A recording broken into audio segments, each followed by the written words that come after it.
What's up, y'all? It's Roots to the Game. We're back. We're back with a vengeance, man. I'm telling you, it's been too long since we've done a podcast, but we have a lot of events that have been going on recently, and let's just get right into it, man. Let's talk about the protests, man. I mean, you can call them protests. I've seen some people refer to them as funeral marches. I've seen them, you know what I mean? It depends on your perspective of like what you see as a protest, you know, like the looting and everything. Yeah. And like from my perspective, I was listening because I like to read a little bit about Malcolm X and stuff. I was listening to what Malcolm X was saying about police brutality, because there was an incident back in the 60s where police shot up a mosque because they thought that they were stealing, that the people in the mosque were stealing coats, right? Mm-hmm. So they shot the mosque up, they killed one person and injured 7. And he basically said that if you can't live in the same house, you have to let the house burn. Something similar to that. You know what I mean? Yeah. If we can't live and treat, I don't even want to say the word African Americans, because you guys aren't, I don't see you guys as separate Americans. You know what I mean? Like you have every right to be here, that I do, because you're a human being. You know what I mean? I look at you guys as human beings first. But if you can't be treated justly, then the house has to burn a little bit, just so people can see that we need to fix. We need to have a conversation about this kind of stuff, man. You got to. Well, I mean, first though, like, I think from that George Floyd video, I think it pissed a lot of people off, including all 4 of us here. Yeah. You know what I mean? But I think what people has to get is the fact that if you think burning down buildings and cars is what's going to solve this issue, that is not the case. You know, if you want to change, you know, it starts with us. It does start with us. And not only as blacks and whites, but, you know, just as human beings, period. Exactly. Because we cannot depend on what the president, you know, is doing, and we can't depend on, like, on race cards. Yeah, pretty much. Race cards and cops and all that other stuff, man. You know, I mean, like, yeah, like put like God first. I mean, like, you know, in this whole situation though. But again, you know, if you want this change, it starts with us. See, like, I think that the people in power want this change to trickle down. I think it's just gotta trickle up. You know what I mean? Yeah. Because if they're up here looking at us and saying, like, we're gonna instill all these laws and then we're gonna do this, if we change our consciousness about it, and we can vote these people out, and the election's in November. I mean, if you're really upset about this shit, man, go vote. Get people to vote. You know, that's one way to change the atmosphere. You know. Man, I'm all down for the protesting. Yeah. For me, I'm all down for the protesting as well as the riot, but not with the looting part. But sometimes you really do gotta tear up some shit just to make yourself be heard. That's just my opinion. I don't know if anybody else agree with that. I mean, but that's just my opinion. I don't know. It's kind of hard to fight for the protest, because I think it kind of insinuates that either one race has to either denounce their power or, you know, like, aggravate it a little bit. You know what I mean? Because if you think about it, they're basically proposing that one race is either inferior and then one is, superior to the other one. You mean in, like, circumstances? Like circumstances, opportunities. Yeah. It's hard to fight for equality when you're constantly being shown by the media that, you know, like, either black people are being, you know, like, thrown under the bus, and always, you know, like, the social norm, basically. But they push agendas too, dude. But you know, not only with race, but with social class. Oh yeah, definitely. You think about it though. I mean, like, I never seen what this country did before, like how they were doing right after they had seen that video. I'm talking about like 50 states across this country is just burning shit down. Yeah. I mean, just building after building, car after car. And across the world too, dude.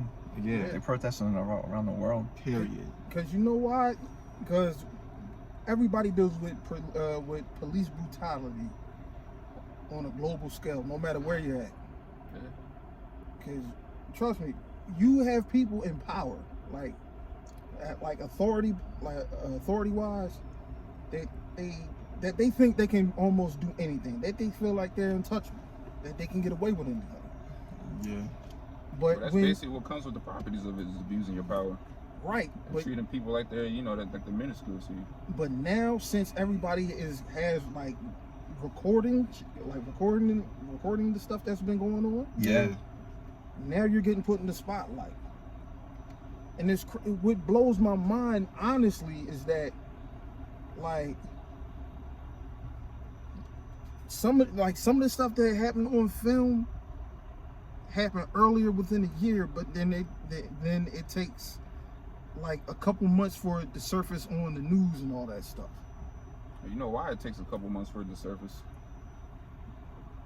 I know, but it's ridiculous. To make one story increase on top of the other one. Like a distraction a bit. Right. Nah. For the past 2 days, when I was driving here to work, it's either a state trooper is following right behind me, or a Philly cop is too. And then, mind you, you might have contraband, so they gotta check up on you. You know what, man? You know what? Listen, nah. Cause you know what though? Because when you got red car and you got dark tints, you are like already you're like that's high the main target there. as of like yeah, you know. But don't let them see skin, man. They gonna pull you over immediately. Yeah, that's true though too. But where's the Glock 9, G Money? Oh my God! I'm like, wait, hold on, time out. There's no guns in this car. Did you say there's a gun in this car? I said no. No. There is no gun, officer. But you know, like cops is being recorded for killing all these unarmed black people. And sad thing is, they are still free. They are still free to their families. They are still free like to go to work. Yeah. They're still free to do whatever. They have immunity, dude. But mind you, when a black person does this to a white person, you know, they get the book. That black person suffers every single consequence, every single ounce of it. All right, let me give you an example. All right, you guys remember that the black officer that I don't know if he accidentally shot that English lady? The white lady, yeah. Yeah, I think it was I think I know. Yeah, up in Minnesota, Detroit, yeah, Michigan, like, or something, like Michigan or Detroit, Michigan, Minnesota or whatever. Yeah, he got locked. Well, he got dealt with quick, fast, in a hurry. But if it comes to anybody else of the fairer skin, not to sound on the racist shit, they don't get the book like how he got the book, which is mind blowing. Here's the thing though, like, do I want George's family though, like to get justice and peace? Absolutely. Like how like for Trayvon Martin, Freddie Gray, you know, like all those families right there, yeah, they deserve it. You know what I mean? They deserve the justice. They deserve every single amount of justice that comes to them. And besides, Trayvon Martin's mom is about to run for mayor. And see, and that is about to change the game too. And that's wonderful. Now, I definitely want this cop like to be, you know, buried like underneath the whole jail system. Right, and then he deserves it. If he doesn't get the death penalty and he goes into like common, they're gonna have him in protection, dude. Somebody's gonna try to kill him. Yeah, because it's a. In my honest opinion, he really needs to get the book because you literally was on this man's neck. Yeah. And the man said, "I can't breathe." With your hands in your pockets. And your partner over there who's just... Three of them, mind you, though. Three of them, I was just like, okay. And the other partner, Tao, he just sitting over there trying to tell the people, there. Get back and all that stuff. You really gonna let your homie over here execute a civilian? That's uncalled for. And seeing, for though, this is why that what I'm about to say now is definitely real too. If a cop pulls you over, if a cop tells you to just put your hands up or to get out of your car, listen, man, just do it, because the last thing that everybody wants to hear is that your child or your family member is dead or is beaten up by the hands of the authority. Exactly. Because one cop can be telling you one thing and the other cop telling you another thing. Then you sitting up there, you confused the shit. Right. It's like good cop, bad cop, man. No, it's like crazy cop, demented cop. Yeah. There you go. Like, let's not get into the point. I would say, no, fuck that. We're gonna get to the point where all cops are not bad cops. All cops are not bad cops, but what about those? All right, with these good cops, why aren't they coming forth? Yeah, you wanna know why? The media never. You wanna know why though? Positive. You wanna know why? Why? It's because if those good cops come forward, is that what you're saying, right? Yeah, if they come forward and check their partners. If they come forward, you know, truth be told, I mean, they are just worried about their jobs, pretty much. Right, or being like exiled. That's the reason why. Yeah, like they have it's called the blue veil of silence. So they don't want, because I studied this in criminal justice like last semester, they don't want to alienate themselves. You ever see that movie with Denzel Washington when he's Frank Lucas? Oh, you talking about American Gangster? Yeah, when that one guy takes that money and hands it in, he becomes a pariah in the police department. No one wants to work for him, and he ends up dying. He killed himself. So they don't want to alienate themselves. But here's the thing: if they all feel that way, if someone feels that way, they should come out. They should come out and do it, even if they're going to be alienated at this point. Because it's like, what do you have to lose?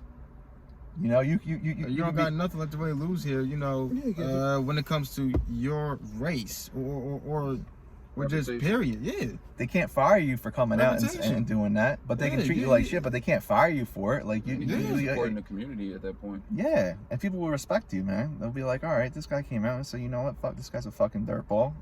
Like that guy Chauvin had like 17 incidents of that were reported, and the police chief. Someone asked the police chief about it, and the police chief said, "Well, it's down to my to the person lower than me." You know what I mean? It's crazy. Like, he just brushed it off, but that guy had 17 incidents of misconduct, and nobody gave a fuck. There you go. You know what I mean?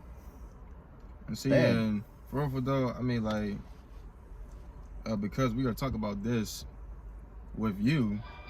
You know what I mean? I mean, that just shows. I mean, like, that the color of your skin should not matter. Shouldn't, bro. At all. You know?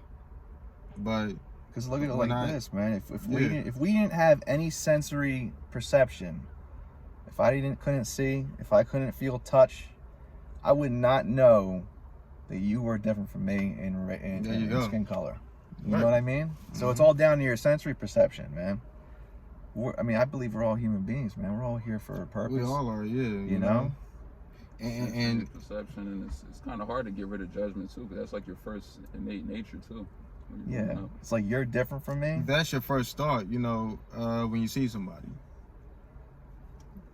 Judgment. There's a lot of things that situate your focus onto that. think it's onto either race, culture capabilities. too, Just look at sports for And Colin Kaepernick. Yeah. Colin Kaepernick is going through hell with this. He's been going through a lot of shit, man. He was blackballed by the NFL owners and everything. They're not gonna let him play. Yeah. You know, this Jerry Jones ain't come out and said anything, man. He didn't say anything. He's been silent. Yeah, right. And seeing for real, I mean, you know, because what I'm tired of hearing, and this is not about you, but when I hear white people say, you know, like, I just can't imagine what y'all been through, or that they can completely get where we are coming from. And in the back of my mind, and this is me not thinking negative, but you know, in the back of my mind, I'm saying to myself, man, look, I know you don't. Of course, You don't. I don't say that shit. You do not know what it feels like to be pulled over, racially or profiled. to be handcuffed, or to be put to the ground. This, that. I mean, like constantly. Look, a lot of black people had to just suffer it, period.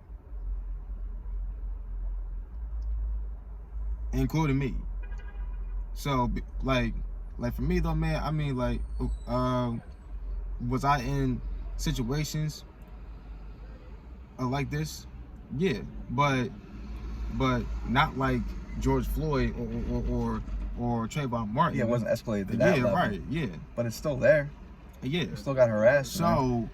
therefore, you know, like, I mean, like, because, look, people are definitely going to be worried about, you know, when you go to work in the morning, like how we all do here. Yeah, but here's the thing, man. Yeah, like, so I know that if I get pulled over by a cop, mm-hmm. the first thought in my head is, I'm not fearing for my life. That's the thing. There you go. Yeah. I don't fear for my life. I don't look at it. What are you trying to say? Nah, No, you know what I'm saying, bro. Like, if I see a police officer, the first thought in my head is, all right, if I am in trouble, I can ask this guy for something. For you guys, it might be your way out of his game. Yeah, it might be this person might be a threat to me. Maybe. I don't know how you guys perceive the police officer. This is subconscious thoughts coming out. You know what I mean? It's like imprinted in my mind that I know that I have less likely a chance to die if I get pulled over by a cop. Right. I don't feel threatened by a police officer, and it could be because of the color of my skin. I know, like, for a black person to go into animal instinctive mode, where if a cop pulls you over, it's either a life or death situation, or that's pretty much it for you. Hey, man, I'm done. Do the best you can do. So with that being said, let me close this out real fast. There shouldn't be no racial problems when it comes to black or whites. We all should be treated as equal. We all bleed the same. We all bleed the same. And look, just treat black lives like you would treat as much as you would treat like white lives too. Yeah. You know what? Hold on, before we close out, this is a great, way to unite. Yep. On the unity part, but I got another bone to pick, right? Mm-hmm. You know how some people would always be talking about, well, what about black on black crime? Mm-hmm. My response to that is everybody kill everybody. There you I go. mean, there is white on white crime too. There's white on There white, is. Latino on Latino, Asian on Asian. A Jamaican on Jamaican. Like, no matter what the nationality African. is, everybody kill everybody. Yeah, But yeah. you have a serious. That's more of an enforced thing when you think about it. A lot of times when you kill each other, it's not because you want to, it's because you feel like you're confined in the area. I see, like, the media uses the black on black crime as an excuse to say that, oh, us killing black people or like police killing black people isn't as bad because more black people die from black on black crime. It is You know though what I bad. mean? But that's what they're saying. That's what they're saying. I'm not saying yeah, that right, shit. yeah, right. But this is 10 times. This is 10 times worse.